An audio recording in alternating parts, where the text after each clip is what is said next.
G'day, and welcome back to Everlasting Summer, where we're lost in the woods. Well, gotta choose at random.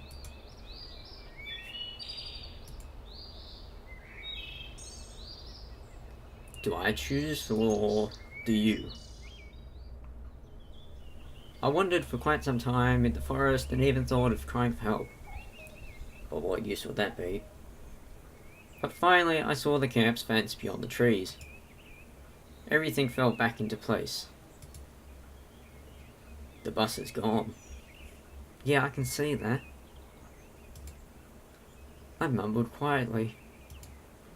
On the one hand, there was nothing strange about that. The bus couldn't just stay forever. On the other hand, it meant that there was someone driving, because buses do not drive themselves. Or do they?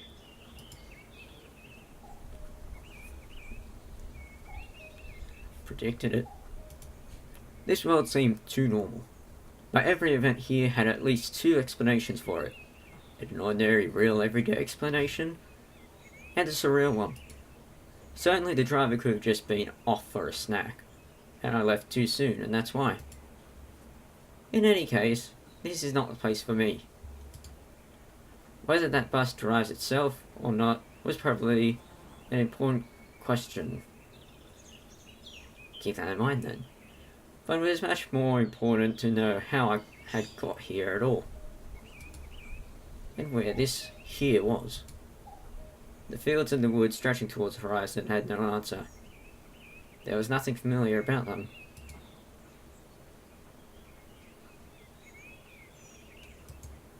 A strange, odd, and alien world.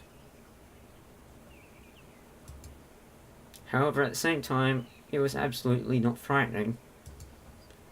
Either my self-preservation instinct decided to resign from its job, or all this running around the camp and the local pioneers had lulled me in so much with their carefree normality that I was simply forgetting that what had happened to me just a couple of hours ago.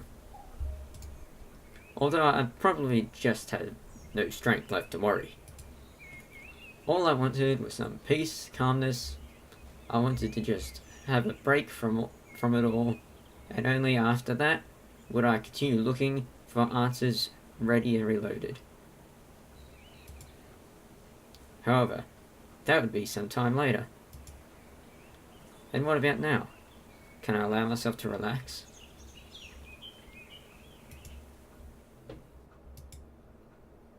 Anybody there? It got completely dark, and in any case, it was better to spend the night in the camp. I was about to head back when someone came up silently behind me. Is that sound meant to stay there, or is it meant to keep coming in and out? Oh, Slavia.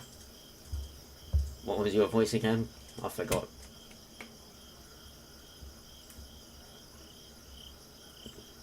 Alright, let's just think of one. Hello. What are you doing out here so late?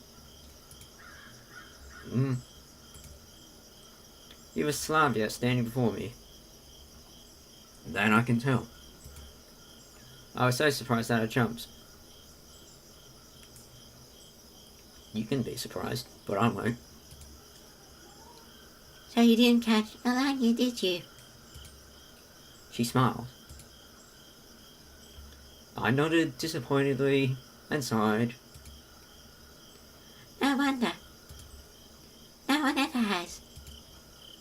Yeah, she's a real rocket girl. She could have found a better use for her energy than looking for adventures. You must be hungry. You didn't manage to have dinner after all. Ooh, sound effects. Indeed, I had completely forgotten about my hunger. But after these words of hers, my stomach drew attention to itself by giving a traitorous rumble. Slavia smiled. Let's go then. What? Is the canteen still open? It's alright. I have the keys. The keys? Yes. I have the keys to all the facilities in the camp. How come? Well, I'm something like the camp leader's aide here. I see. Well, let's go. It was an offer you can't refuse, and the sound keeps cutting in and out. When we reached the square, Slavia stopped in her tracks. Excuse me, I should warn my roommate that I'll be late. She's so punctual herself that she'll probably be worried. Otherwise, you go on to the canteen, and I'll come in a minute, alright? Alright. I really did not expect to find somebody aside from myself there at such a late hour. And that somebody was apparently trying hopelessly to open the door. Without any secret thoughts, I walked up onto the porch. The lockpicker turned out to be Eliza. I should have probably kept off and waited. She looked at me intently for a while and said, "Hi." Don't just stand there. Give me a hand or something. Meaning? Help me open the door. Why? 'Cause I want some buns and kefir. Dinner wasn't big enough. Is that a good enough voice for her? Is that really a good idea? Someone will be by in just a minute with the keys. Aren't you hungry yourself? Huh? Well, Anya didn't let you have no dinner, did she? She smiled sarcastically. It's true she didn't. It's fine, Slavia will come now and... What? Why is she angry about that? Guess I shouldn't have said that. I'm off then. And you'll pay for this. You owe me 2 already. Having said that, Eliza disappeared into the night. Oh, what for what? And what was the first one?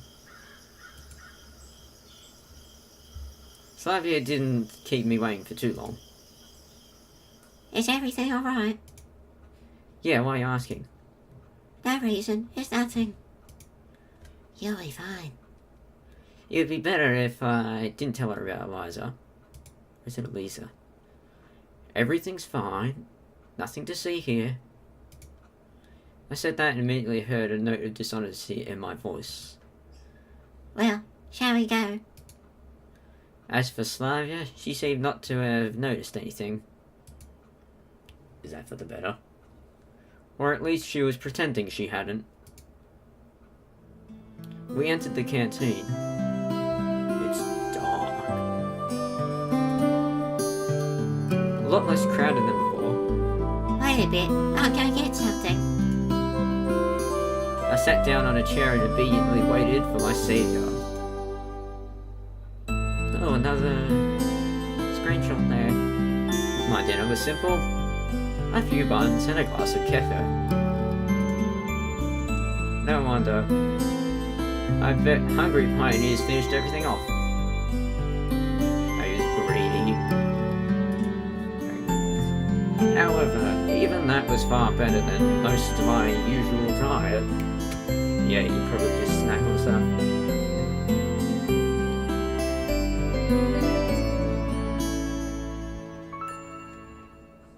What do you normally have, 2-minute noodles or something? Slavia sat across the table and looked at me while I was eating. Is there something on my face? No, just... She smiled. She's looking at the camera, not at your face. So, how do you like your first day in the camp? Well, I don't really know. It's silly to ask someone who suddenly found himself in a different reality whether he liked the food in the canteen, the camp leader, or his assigned hut. That's alright. You'll get used to it soon. Slavia stared out the window, dreamily. Frankly speaking, I had no desire to get used to such things, but as for her, she doesn't know. Or at least she wants me to think that she doesn't. Well, all in all, it's nice here. I had to somehow break this awkward sign.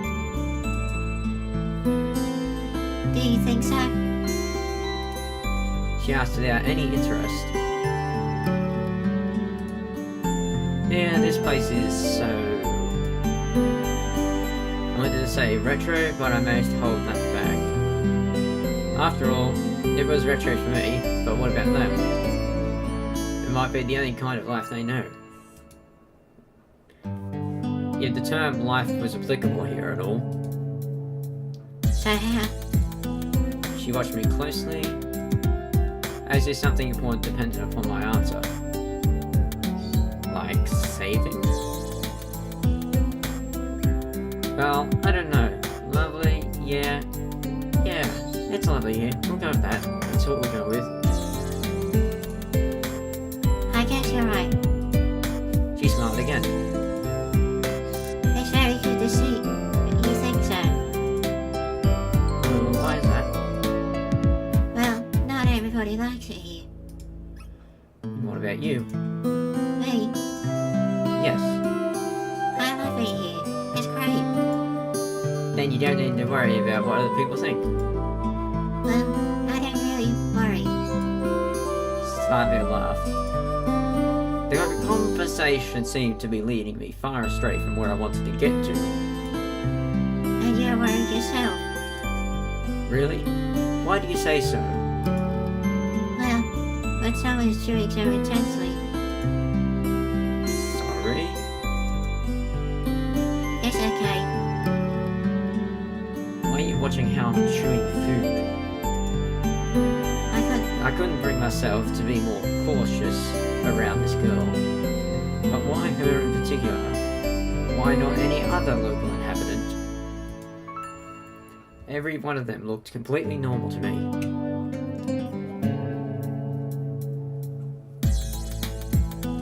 Completely normal. Nothing strange around here at all. Precisely normal, so normal it sends chills down my spine and into my marrow. Normal, not like a neighbour with a power drill in one hand and a subwoofer in the other. Not like a passenger you can often meet in a subway or on public transport. Not like a co-worker at the next table in an open plan office. And not even like a friend who only differs from other humans in his constant insistence. All of them look normal, as I would expect them to be, with their own downsides but without any superpowers. As Safia was also normal. Cute. Thought you were going to say normal. I glanced at her stealthily, not knowing what to say. I'm sorry. I wanted to show you the camp, but was run out. Ran off my feet. Whatever you reckon. I didn't miss anything while I was on my own, I guess. Are you sure you haven't missed anything at all? What, like that creepy shadow creature? She smiled so brightly that I had to drop my eyes in confusion. Why are you dropping your eyes? You might want them back in your head. Well, how would I know? It's my first day here. Okay. How have you seen so far? I've seen the square, the canteen, the football field. And what about the beach? Just from afar. You really should go there. Oh, let's do it together. Okay, we will. Her naturalness started to scare me, but then I thought, what if everything that happens here is how it's supposed to be, and this world looks strange only to me, while for them it is normal.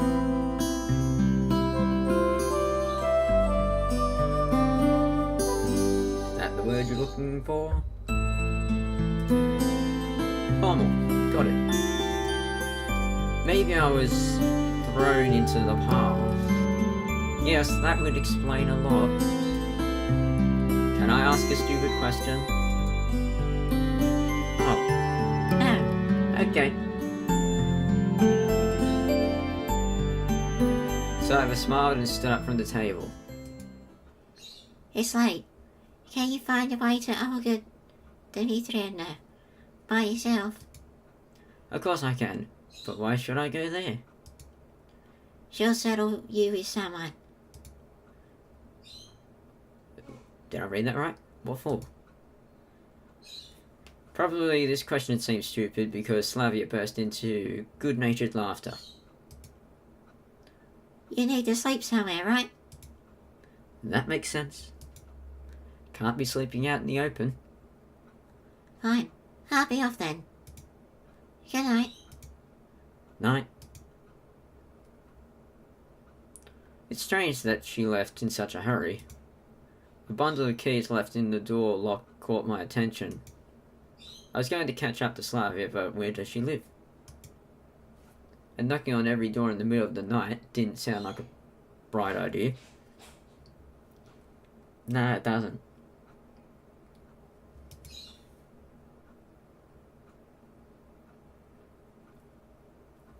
Alright.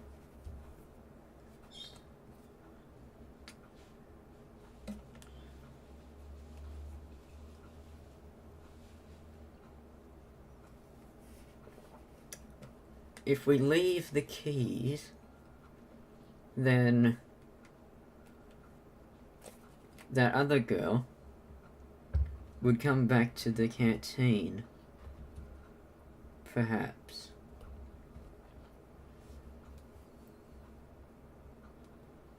We should leave the keys.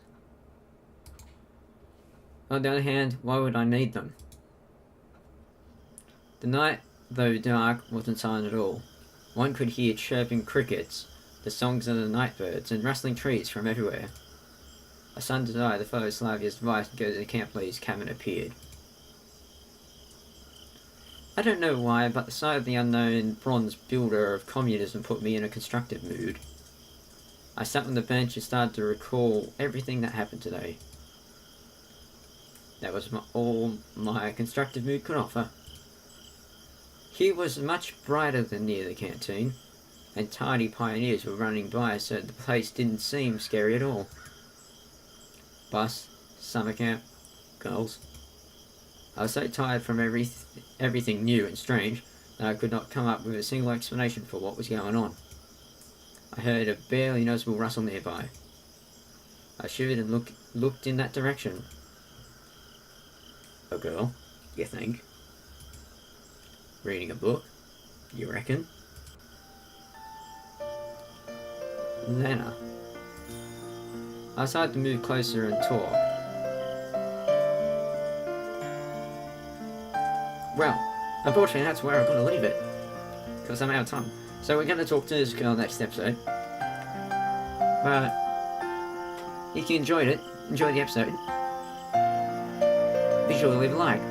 If you enjoy what I do, why not subscribe? With all that said, thanks for watching. Have a fantastic day. Be sure to tune in next time. Cheerio.